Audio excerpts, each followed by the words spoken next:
ಸುಮಾರು 106 ವರ್ಷಗಳ ಇತಿಹಾಸ ಇರೋಂಥ ದೇವಸ್ಥಾನ ಇದು. ಇಲ್ಲಿ ಮುಂಚೆ ವಿಜೃಂಭಣೆಯಿಂದ 1 ವಾರ 15 ದಿವಸ ಎತ್ತುಗಳ ಪರಿಷೆ ಎಲ್ಲ ನಡೀತಾ ಇತ್ತು.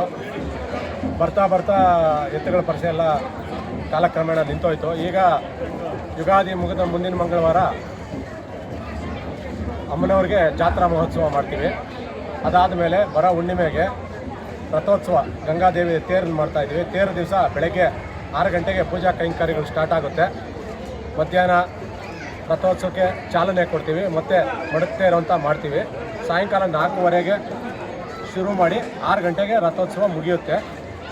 ರಥೋತ್ಸವದ ಪ್ರಯುಕ್ತ ಅನ್ನ ಸಂತರ್ಪಣೆ ಕೂಡ ಮಾಡ್ತೀವಿ. ಪ್ರತಿ ವರ್ಷವೂ ಸಹ ಇಲ್ಲಿ ವಿಜೃಂಭಣೆಯಿಂದ ಮಾಡ್ಕೊಂಡು ಬಂದಿದ್ದೀವಿ. ಈ ಊರಲ್ಲಿ ಮೇಲೂರಲ್ಲಿ ಅನಾದಿ ಕಾಲದಿಂದ ಬಂದಿರತಕ್ಕಂಥ ಇದು ಒಳ್ಳೆಯ ಪವಾಡ ಮತ್ತು ಸತ್ಯವನ್ನು ಹೊಂದಿರತಕ್ಕಂಥ ದೇವಸ್ಥಾನ ಇದು.